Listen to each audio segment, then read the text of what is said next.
It's the Eagle Community Television Forum with your host, Gary Shorman.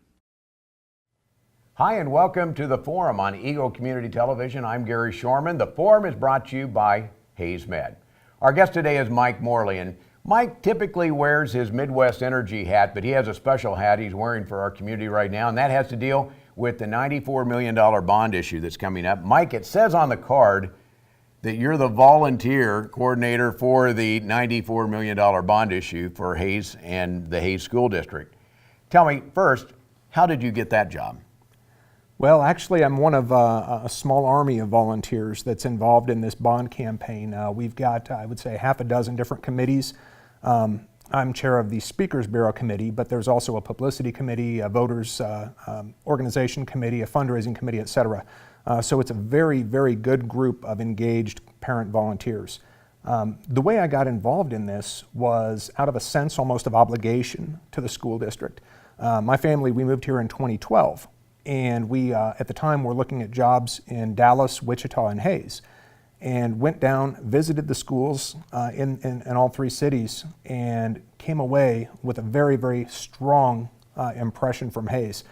Visited Hayes High School. Mike Hester was the principal then, and went inside, let him know that we were considering a move to Hayes, and just immediately he and other teachers in the building came out, met us, walked us around. We're very proud, obviously, of the program that they have here, and that left a very strong impression. So that's why we chose Hayes, and I guess out of that initial meeting came a great fondness for the schools, and I want to help in any way I can.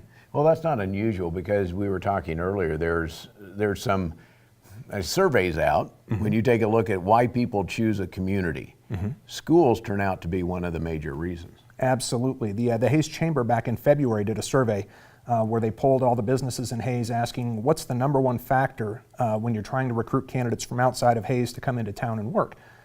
Schools, the quality of schools was number one. 75% of respondents said that's an issue. Now, those are the good sides, the good reason to do that, but there are people, I'm sure you know, that say, I don't want to vote for this.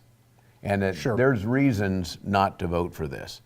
Let's take a look at this two different ways. First off, explain a little bit what goes on. What do we get for $94 million? Because that's a lot of money. What happens with that $94 million? It's an enormous amount of money, to be sure. What this bond seeks to do is bring the schools up to date in three key areas. First is safety, second is security, and the third is accessibility.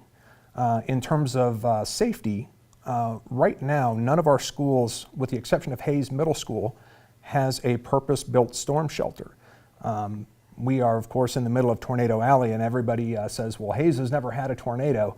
And the city of Hayes, that may be probably for some time, but if you look up on the Weather Service webpage, Ellis County has had 60 tornado events since 1950. So we average a little bit more than one per year, or just under one per year rather, for tornadic events, yet none of the schools have engineered storm shelters. At most of the elementary schools, what the kids do is they go out in the hall and put their heads against the wall and cover up, duck and cover basically. Which is exactly the way that schools in Moore, Oklahoma did it up until a few years back when a tornado came through and killed 7 of their third graders and put about 80 kids in the hospital. So clearly there's a deficiency there. The second is security. Currently you can walk into just about any Hayes public school completely unchallenged. There's no physical barrier there to stop you from the time you walk through that front door into the first, second, or third classroom. And in regards to the mass shootings that have become unfortunately all too common, there's just nothing there to stop them. And in fact, in a lot of the buildings, there's not even a clear line of sight between the office and the front door. So most of the time, they don't even know who's coming in the building. That needs to change. The third thing is accessibility. Our schools range in age from 37 years to over 90 years old. All of them, with the exception of Hayes High School, were built before the ADA. So none of them have features like wheelchair ramps. There's a lot of them that have stairs. You walk up a few stairs or you walk down a few stairs. A couple of them even have their cafeterias in the basement. So for example, if there's a child with mobility issues at Lincoln Elementary School, for he or she to have lunch with the other students, they physically have to be carried down the stairs.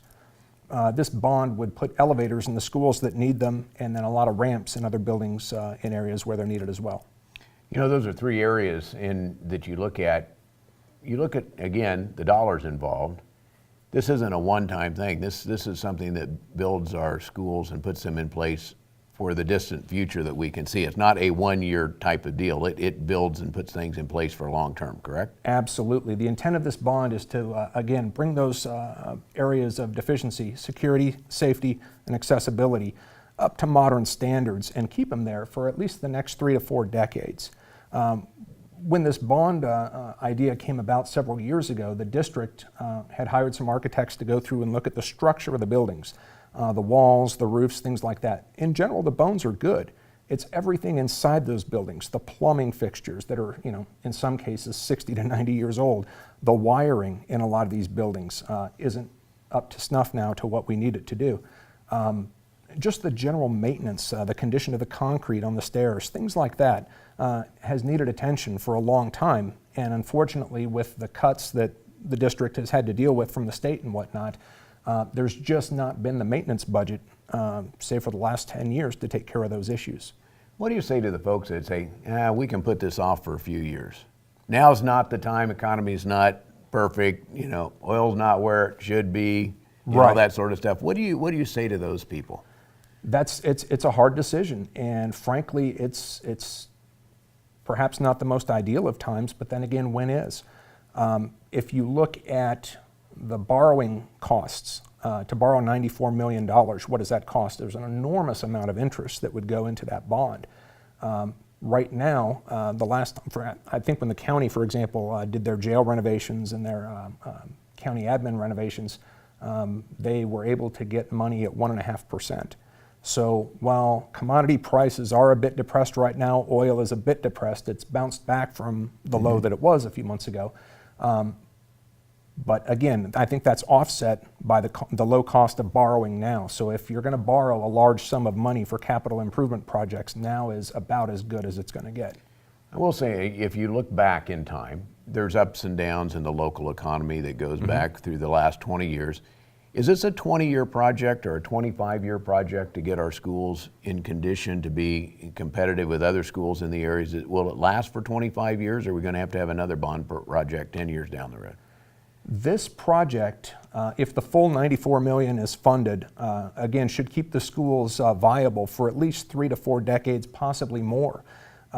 In terms of the duration of the project, from the time a bond were to pass until construction is completed, you're looking at about 2 to 3 years. So a lot of forethought has gone into this planning process of what are our current needs and what do we foresee those needs to be in terms of enrollment increases and whatnot over the next 3, 4, even 5 decades. And this bond addresses those issues.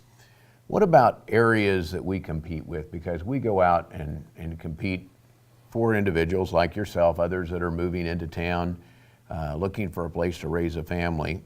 We compete with Dodge City, probably Garden City, McPherson, Salina, maybe even a Manhattan Junction City. How do we compare? How do we stack up? Because I know the group's worked on looking at those other communities as well. It's hard to say. I've only seen the schools in those communities from when I've gone down for, say, a sporting event or a swim meet or something like that. Boy, in all those communities, with the exception of Great Bend, they've all got very, very new facilities that are just incredible. You walk into Dodge City High School, which I think was built back in 2001. It's about 12, 13 years, 14 years old now. And it's just an amazing building. Same with Garden City. Interesting story, Dodge, when they built that high school, Dean Catt told me that they built it for about $35 million back in 2001. There were 2 academic wings to that building. Dodge City has grown so much that they need to add a 3rd academic wing to that building. Guess what the cost is? $30 million. So it just goes to illustrate the longer you wait, the more expensive your construction costs are going to be. And to your point earlier about why now, money costs are low, the cost of construction increases every year. In addition to that, we're accruing deferred maintenance, things that just need to be done, but there's no money in the budget for it, at a rate of about $500,000 to $700,000 a year. One of the people I talked to, in fact, had lunch with someone today, and the question was, is this essential? Is this one of those things that you would consider essential? Mm-hmm. Absolutely, I would. The folks that came up with the lists of items in this bond were the Facilities Needs Committee. They were appointed back in 2012, I believe, and they met for weekends and evenings over the course of 2 years. They visited every building, they looked at every roof, they looked at every boiler, they talked to principals, they talked to teachers, they talked to administrators, they talked to everybody that they could, and came up with a list of $108 million worth of items. The board looked at that and said that's too much. They cut it back to $100 million, and then again, sensing some of the sentiment from the community, thought that was too much. So they chopped out the parts that dealt with the Rockwell Administrative Center.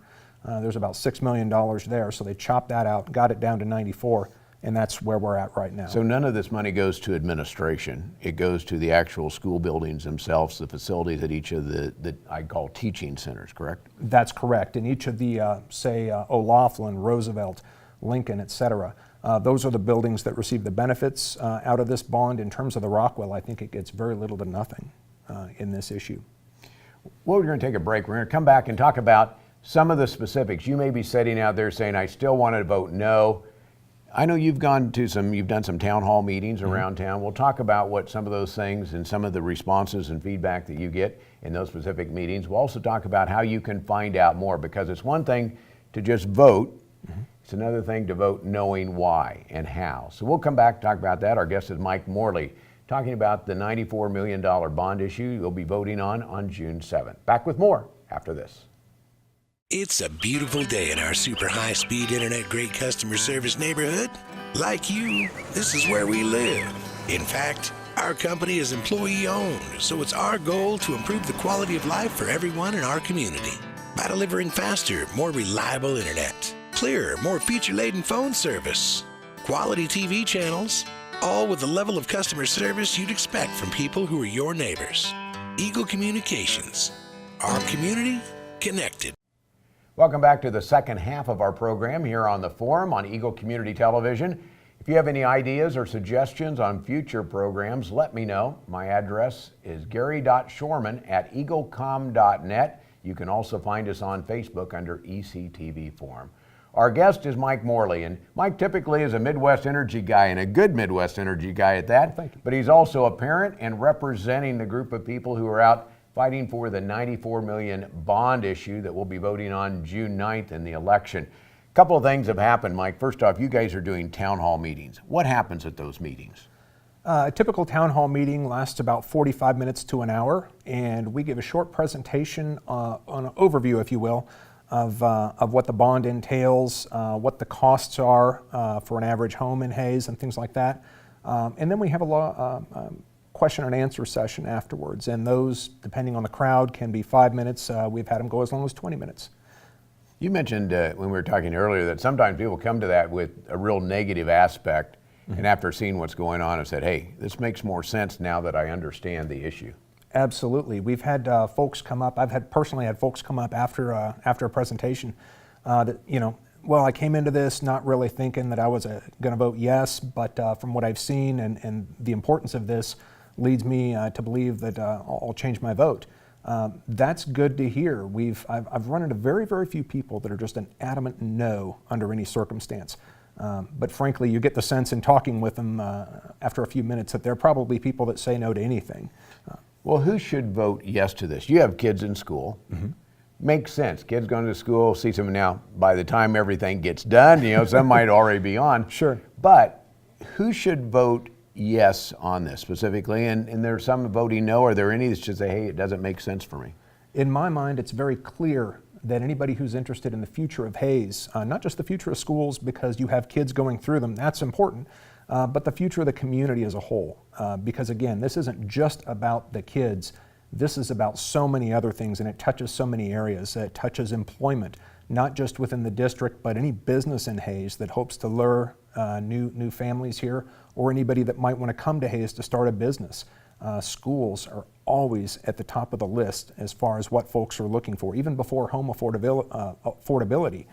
It's the schools that come out on top. So if you're interested in the future of Hayes, I would strongly encourage someone to vote yes. You mentioned earlier about there's a small army of people out there telling this story. If somebody wants to say, hey, before I just go and vote no, and that's easy to do, you just vote, go in the booth, you vote no, nobody knows or not, but before I make that vote, would you and your group come out and talk? How do they go about getting the information? I suppose they can go to the school and walk and see the old plumbing and see that stuff, but is there a better way to get in touch with you and your group? Absolutely. We've done, I would say, at least a dozen town hall meetings, and then we've probably done another dozen meetings with community groups, with the chamber, with Hayes Area Young Professionals, et cetera. And we'll continue to have those scheduled through basically about May 20th. May 19th or 18th, I believe, is when the early voting starts, and that runs through June 6th. So we wanted to do town hall meetings right up until then. And that's exactly what I would encourage people to do, is to at least attend a town hall meeting, or if you can't make it in person, go to the Fund Our Future First website, fundourfuturefirst.com, and on that site are video presentations, video recordings of those town hall meetings. Sit down and spend 20 or 30 minutes and click through one. So you can learn the facts. What we found in talking to people that have attended those town halls is there's a lot of misinformation out there from second or third hand sources, where people will hear something, and we've all heard the story or seen the little academic exercise where you got 10 people in a row and somebody whispers in the first person, and by the time it gets to the 10th person, it's a completely different message. And I think there's a little bit of that going on with this bond issue. What starts out as concrete repairs to fix drainage suddenly becomes an art park or something. Well, no, that's a secondary or a tertiary function of this foundation repairs that are needed to affect drainage. So coming to a town hall meeting and getting those questions addressed firsthand, I think, is very important before making a decision of this size. One of the things you do see when you do this is when we look at kids going to school. That's kind of the after fact of, we have to have good schools to have families here and kids there, teachers, and making sure that that's all involved as well. But it's still the 94 million, and it's pretty easy for somebody to say no. And so I invite you, before you just say no to this, find out the importance, because I'm not sure, Mike, there's a more important project that we have in our community right now than to be able to keep our schools current and keep our kids safe and secure. I would completely agree with you. And in particular, I'd like to address families that attend TMP and Holy Family. I've talked to a lot of them, and the vast majority of them seem to be on board and understand the importance and what I call the cross-pollination between the two school groups. If you look at the services that 489 provides for the Catholic schools here in Hayes, between transportation services, special ed services, and that can be everything from children with developmental disabilities to students that are gifted and talented. The cross-pollination on sports facilities and things like that, and there will be more of that in the future going forward. Part of this bond is an $8.4 million 800-seat auditorium at Hayes High School that doubles also as a storm shelter for that school. So when you think of what's the possibilities there, cooperation between the schools, it would be awesome to see Hayes High and TMP both using the same facility for their spring and fall plays. Again, it's a community issue. These are all community assets, and it does in fact touch everyone, whether or not you have kids in school in Catholic or public schools. If your kids have already left Hayes, if you're a grandparent, if you own a business, everybody's got a stake in this. I think you're right. It is probably the biggest issue that we're facing this year. When you look at the ballot, what will people see? June 7th, they walk in, they go to look at the machine. What will they see on the ballot box? There's going to be 3 questions asked on this ballot. The first question is for the 85 million, and that is for the safety, security, accessibility upgrades. The second question is $9 million for 2 gyms.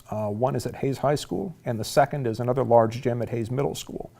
The board felt it was important to break those 2 issues out based on some of the feedback that they'd gotten from the community. They supported the bond, but they weren't necessarily keen on the gyms, so they separated those 2. The third question is a sales tax question, and it says if this bond passes, can the city of Hayes continue that half-cent sales tax that's currently going to pay off the jail and the county admin building? It sunsets in 2018. This question would put that tax back in effect in 2018 and run it for 10 years to pay down the bond. It's a $94 million bond. It's estimated that this sales tax would raise about $30 to $33 million over those 10 years. So it pays off about a third of the bond. And I look at it from the perspective of we're already paying for bonds in school districts throughout the state. A lot of people don't know this, but there's a formula out there that looks at the tax valuation of the school district and the number of students. And I'll give you an example. The city of Mays, or the district in Mays last year, passed a $70 million bond. The state of Kansas picked up 38% of the cost of that bond right off the top. Pretty nice, right? Pretty nice, yeah. Which means other taxpayers are also paying for that. Which means the taxpayers in Hayes and Topeka and Salina and everywhere else are paying for that bond. And you know, when I drive through West Wichita and Mays in particular and drive up Mays Road, I look around and I think this is probably a pretty affluent part of America. But in the state of Kansas's eyes, it's not. So the city of Hayes is viewed as a wealthy district. What they do is they add up all the property values. In Mays, it's $370 million divided by 8,000 students. In Hayes, we're right at $300 million divided by 3,000 students. So the math makes Hayes a wealthy district. I don't necessarily agree with that. So when folks say, well, it's not fair that we should use sales tax to pay for our infrastructure, I would make the argument that it makes all the sense in the world that we use sales tax to help pay for our infrastructure. Every other city in Kansas does this.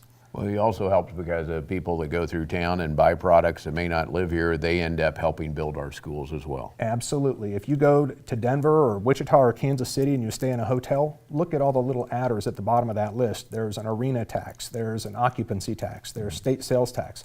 All those things go to fund infrastructure. This is no different in my mind. So back to the ballot, you'll see the main part of the ballot, which is the $85 million. You'll see the other part, which is the addition of the gyms. That's correct. And then you'll see the sales tax. The sales tax question from 2018 to 2028, again, to pay off about a third of that bond. And our hope is that voters, again, will get the facts, will go to the polling place and vote yes on all three issues. I know you guys have put a lot of work into getting this done. The group that went out and spent the time putting together the different needs of the school district. There had been hours and hours of time put into it. I hope that you at home, if you get a chance, find out more before you vote yes or no. Find out the reasons for doing it. Mike, thanks. Keep up the good work. And I hope you call Mike. If you don't have the right answers, find out and be able to go and check and have you or one of your group attend maybe a meeting of their club or organization as well. Happy to do it. Mike Morley's been our guest here on the Forum program talking about the $94 million bond issue that we'll be voting on June night. Hope you get, or June 7th that is, get out and vote. Get out and get the right information. I'm Gary Shorman. This is the Forum. It's brought to you by Hayes Med and by Eagle Communications, our community connected. Hayes Med is your first and best choice for healthcare. They're the only facility providing tertiary level services in this region. With more than 70 physicians and 26 specialties ranging from heart, orthopedic, spine care, cancer, obstetrics and gynecology, wound care, rehabilitation and surgery, including the Da Vinci robotic surgery, Hayes Med is your comprehensive health provider for people throughout Western Kansas. Hayes Med, helping people be healthy.